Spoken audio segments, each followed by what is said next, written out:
On an afternoon, Angelo Abrisi is explaining the list of the payments that he made, and then he mentions an ex-employee of Empowered, and he says, I paid him a bribe so that he can do something with ratings. Big shock. Boom. Then the next thing, a few days later, you get a letter from Sanas, and Sanas say, we suspend your license, your verification accreditation. Effectively, you cannot issue new certificates from the date you receive this for 3 months. And you can't accept new clients and you can't complete your current assignment. So you have a working list of people that you need to go and see the next day. Sanas say you can't see them. You get blindsided with that. And then you might say,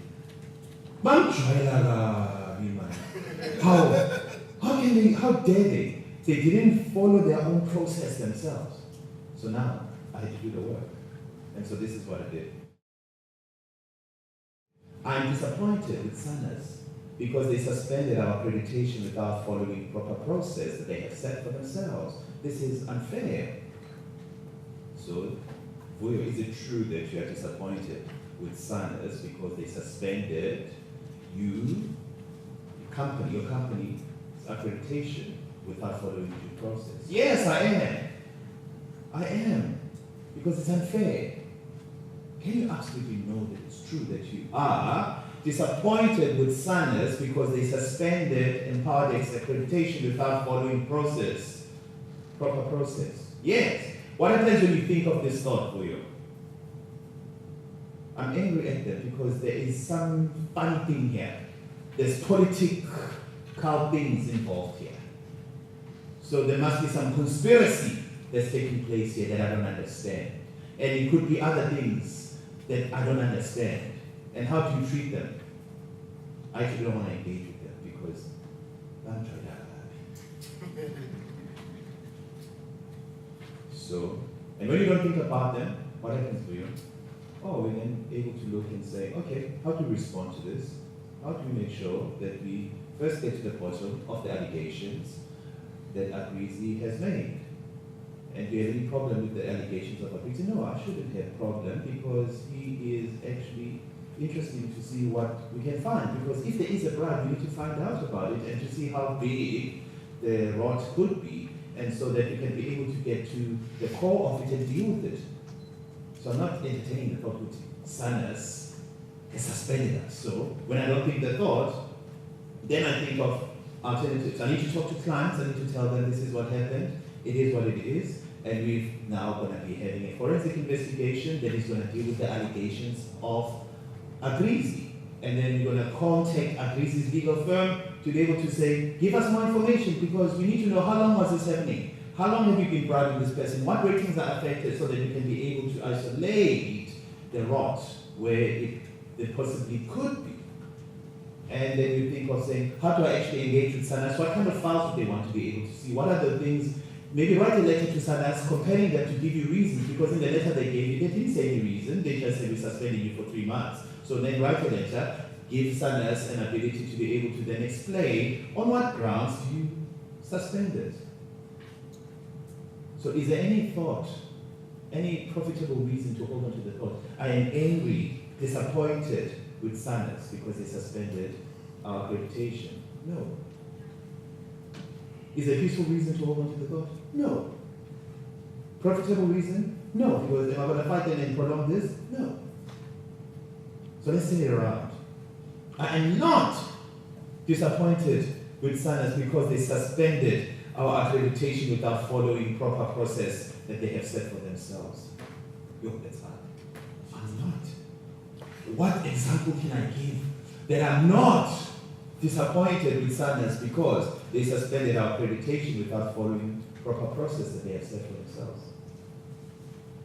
Well, they could be prompted by fear to say that with the Abrisi thing, they might be fearful to say, what if there is something bigger? So in order to prevent the fallout. Maybe they need to act quicker because everybody has said nothing has happened when these ugly things have been said, and so maybe it's a chance to be able to then put our foot down to say, let's be able to preempt this. If there is a big problem, at least we can be able to say that we preempted it. So if that was the thinking, well, I can't be disappointed with them because they're doing what you would expect them to do, to actually hold, if there is a rod, that's what you would expect somebody to be able to then act to prevent the ricochet impact. And what is another reason? Let's assume there is political interference, so I'm not mad, I should not be mad at disappointed with them, because if there's political interference, it will then come to light. And when it comes to light, it would show that they did not follow process because there was political interference, because this is how they should have done it. And how do you establish that? You're able to look at prior decisions that they have taken. And therefore, with this particular one is different, and therefore that will then equate to political interference. So you're able to have a clearer route to be able to determine the political interference. So should I be mad at them? No. Let them give us more information so that you can then be able to deal with the information that is there. Because when you are sitting in the light is not scared of anything that is brought there. It can deal with the harsh realities. And assume Science does find a rod and empower it. And what is the logical conclusion? Is that the empowered then should rightly lose their clients because there is a rod that would have been proven by science, and therefore the empowered would have lost the right to trade because therefore they allowed the rod to be there. So that's reality. So do you get angry on that? Do you get disappointed on that? No. Can you fight with the reality? No. But if they do find that there was no rod and there was political interference, then you allow the reality to take its logical conclusions. This is logical conclusion. I'm disappointed with myself because they suspended our accreditation without following proper process they have set for themselves.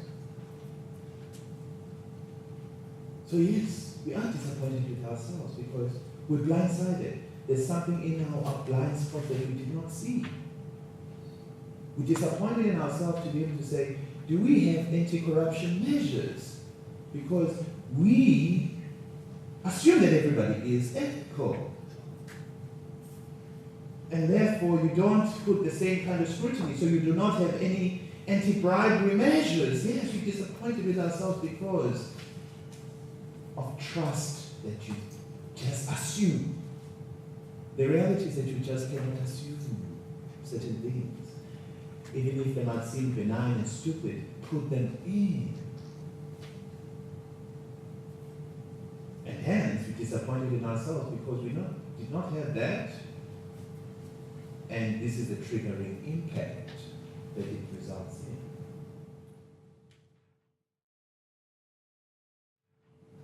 in. In this situation, how do you want SANAS to change? I want SANAS to reinstate the accreditation. I want SANAS to be fair. So, turn it around. I don't want SANAS to reinstate the accreditation. Why? Because I want SANAS to do a thorough investigation so that it enables us to see the true extent of where our weaknesses in the system are. I don't want them to introduce to reinstate the accreditation based on lies, based on political machinations that Vuyo can generate. No. That's a turnaround. I want SANAS to be fair. Whose job is it to be fair? I can't make SANAS to be fair.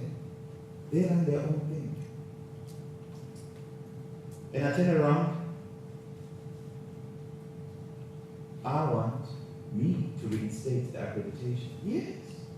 By making sure that the systems are now robust and deep and are able to withstand any corruption that could be there, any manipulation that could be there. I want to be fair. I have to be fair to Sanders. I have to give them their space to do their work. I have to be cooperative with them. Has Sanders shown any unfairness before? No. This is the first time in my mind that they're unfair. So I want to be fair to them because they've been rational all along. They've been great partners. We fought with them in terms of technicalities, but the outcome has always been good. So I have to be fair to Sanders and allow them the space to do their work unfettered.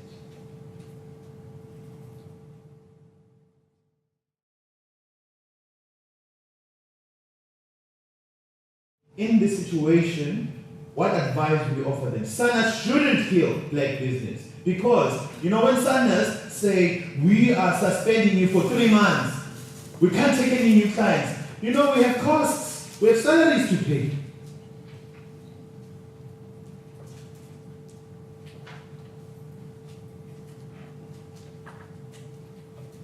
So, turn around. Sanders should kill black business.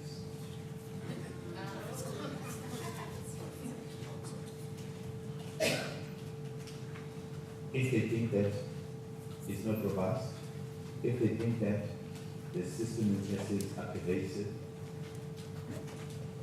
on what grounds would I say they shouldn't do it? If they are able to see that there is a rot, that there is a weakness, and that there is a pervasive weakness that affects, that taints everything that comes through that business, that's reality.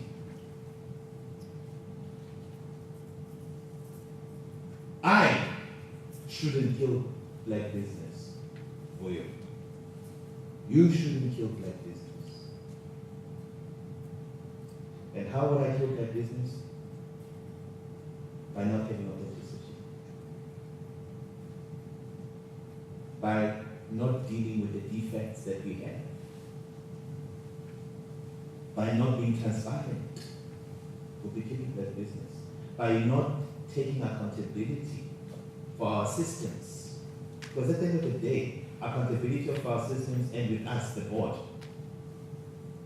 And as a founder of Empowerdex, ultimately it ends with me. I have to be in charge. So I should not kill black business by not having the right systems, by not having the right policies. And Sanders' engagement will help us see those gaps, see those blind spots that we don't see. Sanders should do things by the book.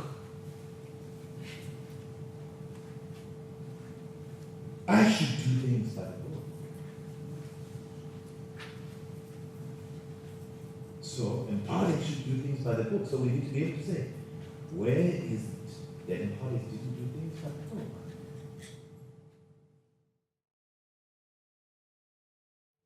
I need Sanders to apologize to us.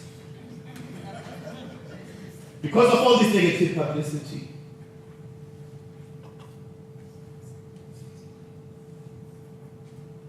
So turn it around for you.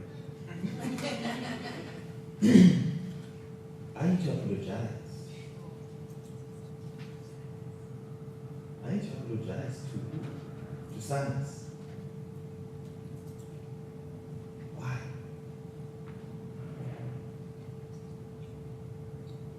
Because I said no. They just jumped the gun, right?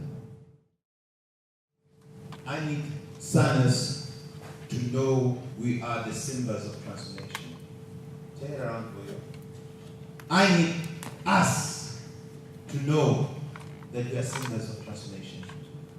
I need to own this space that we are SIMBAs of transformation, that we are not going to allow deficiencies to kill PRIDEROCK. That transformation is not also just about verification. Transformation is not only about the tools, it is about the thinking, and it's about the action and the conceptualization and the actual doing. Tina, we're just coming at the end. So actually, this is like a call to say, are you at the right place at the end? What you're measuring is not having ultimate impact that it should. So, when you're a SIMBA of the transformation PRIDEROCK, you need to go to the source of how do you actually enable that empowerment to happen. And you can't just then leave it at the end, at the tail end of things that are not fully empowering Black people. And the insight there that hit me was that you need to take control of your PRIDEROCK. You need to own this space. And the universe could be showing you, you're looking at the tail end. But the rot is at the top. At the thinking around this. And we recognize what that rot is. We only did things at the top down when we came up with the codes. We never looked at the bottom up. And therefore, we didn't own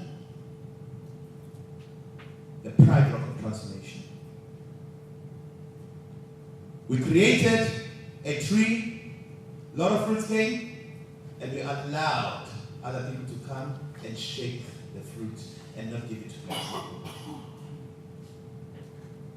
And so we just measured only the tail end. I need Sanas to respect us. Tell it around, Vuyo, I need you to respect yourself. By taking ownership of your PRIDEROCK, take your rightful place as a SIMBA of transformation. Sanas is political, unfair, full of crap, untransformed. Vuyo, you're political. In this situation, and yes I am. Vuyo, you're unfair in this situation. Yes I am. Because I'm lashing out inside, but actually you need to be fair to allow the process, give it its space. Vuyo, you're full of crap. Yeah. Because you need to start looking at yourself. Take that introspective look. And you are untransformed. I'm untransformed. That can't be right. So this is me fighting, right? But yes, you are untransformed.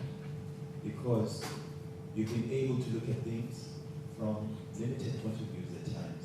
So you need to be able to now expand your views to be able to see how, firstly, the recipients of transformation view it, how the regulators view it, and how the people that have to contribute view it. And I have to transform and have a 360 degree. And the last one, I don't ever want to have our accreditation suspended again. No. I'm willing to have our accreditation suspended again. I'm looking forward to have our accreditation suspended again. Because when that happens, it's going to trigger something that I need to look at the systems, I need to look at the policies, I need to be looking at all the gaps that are there, so that we do not kill Black business, so that we can be able to take our rightful place at PRIDEROCK.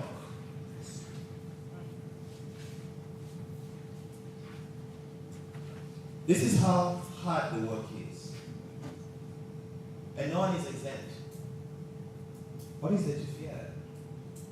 What's the worst case scenario? Now let's take a sky view. Worst case scenario. Sinus comes, has adverse findings. We lose all our clients. We close in conflicts. And if the findings were correct, it is what it is. And if their findings are vindictive, of course we're going to fight them, because now we've allowed them the process. But now we deal with the vindictiveness. But you have to take that for the sky view to be able to see the thing to its logical conclusion. And if they come and say, oh no, there was something wrong, and this is what is wrong, and this is what needs to be done, but this is fine, then you move on. But there's been a trigger as well from the inside saying, are you owning your pride rock? Are you the SIMBA of your transformation pride rock? As a result of that exercise, there's a challenge to me and my team. Are we taking that role and owning it? Because if we don't take that role and create further pride rocks, because we have the tools to be catalysts for further pride rocks to be built, then we're going to be abrogating our responsibility here. We're not going to be with you here faithfully. So that means that we need to rise to the occasion and be able to make sure that when we build the pride rock, it's built on firm foundation, with sound policy, with sound systems, with sound approaches. Anything less than that is going to kill that business.